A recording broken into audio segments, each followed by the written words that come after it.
Hello, welcome to day 4 of the Writer Diaries. My name is Tiana, or Tiana, which is with a J. This is the series I'm doing on my channel where for 30 days I'm going to be uploading a video with my raw, unfiltered thoughts, lessons, and overall feelings of how it is to be writing my current project, Project TOD, which is a mafia romance. And today's topic that I wanted to cover was a bit of time management. Yesterday's video, I talked a little bit about procrastination and how I had gone the whole day just doing a whole bunch of other stuff, and that when it was time to actually write, I didn't really feel like it. And so today I've kind of had the opposite problem. It's not a problem, but I knew I was also going to have stuff to do today, and so I made it my priority that as soon as I got home and before I had to go to my next engagement, I made it a priority that I had to write my 500 words before I left. So this created that little bit of pressure for myself in that I know I have a limited amount of time because I have things to do all day. And I don't want to be writing at midnight. I don't want to be not writing at all and ending the day with 0 words. So I knew what pocket of time that was free, and I knew I had to take advantage of it.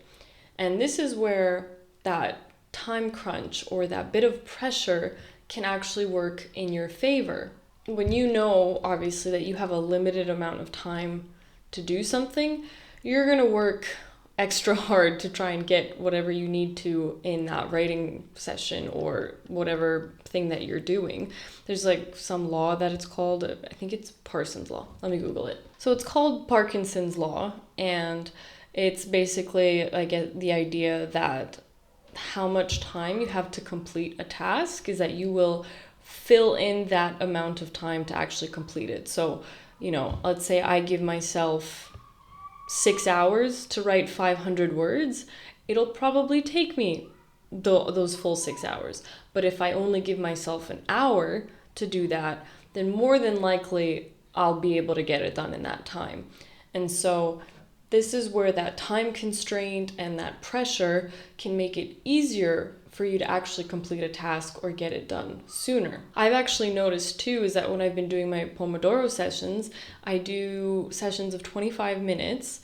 And even though it's pretty hard for me to get 500 words in 25 minutes, and especially because I'm editing, I need to be more careful and considerate of what I'm writing because it's not just a messy first draft where I need to get words on the page. I'm now trying to make my work better, so I'm being a lot more detail oriented in what words I'm putting on the page.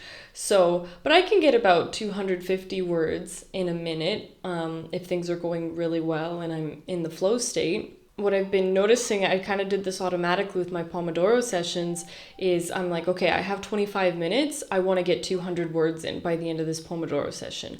And it's just pushing me to go a little bit faster to get those words done. Like I'm still paying attention and making sure that what I'm writing is high quality. And if I don't hit my 200 words, that's fine. But I'm just giving myself that little bit of a push to try and get things done a little bit faster. It worked. So I was able to get over 500 words today. I think I'm at like 550 so far today. And I did that in a little over 2 Pomodoro sessions. Sometimes when I finish the second one, I'll just keep going. And, this is why sometimes it's actually better to have less time than more time to get your work done. And I know for myself, when I've had full days to do absolutely nothing, I can do whatever I want. And in my head, I'm thinking, oh, I have 12 hours where I can just sit and write and I'll get 10,000 words in. And I'll tell you something, it's never happened, ever.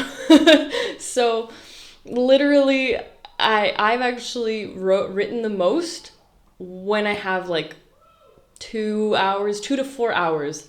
And I know I have to go to bed or I have to go do something after, and I just need to get the words out. That's when I tend to do my best writing, not when I have a full 16 hours ahead of me. Because yeah, I keep putting it off and telling myself, oh, I'll write in the next hour, I'll write in the next hour, I'll write in the next hour.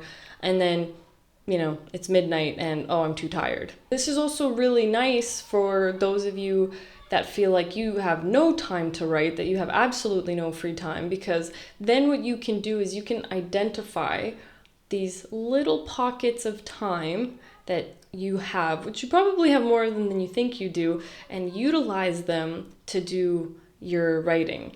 And I know when I interviewed PD Workman for my the podcast, The Right Opinion, she was saying that when her son was first born, she had literally no time to write because she's a new mom, right? So what she did is that when she was taking the train to work, I think she said it was a Palm Pilot, which is, I think it was like one of the earlier cell phone type of things. I don't actually know. But she would use her device, her Palm Pilot, and on the train ride to work and back is when she did her writing. And I think she said she even wrote an entire novel, literally, while riding the train to and from work. I'll link that podcast up in the iCard somewhere.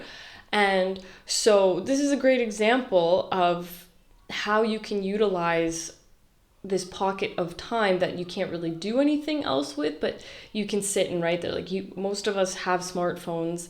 We can sit on the train or the bus, or we can sit and work on our novel. For me, when I was working full time, I actually used to write during my lunch break, because to me, I wasn't interested in talking to my coworkers as much. I was so focused on getting my book written, on hitting my daily word count goal. It was during NaNoWriMo, that I would rather eat my lunch in 10 minutes and then spend the next 20-30 minutes writing my book. It was just way better for me. Like it was just, I was like, why would I waste my time talking to my coworkers? I don't really care that much about whatever they're talking about when I can actually go do something that I love and I'm interested in.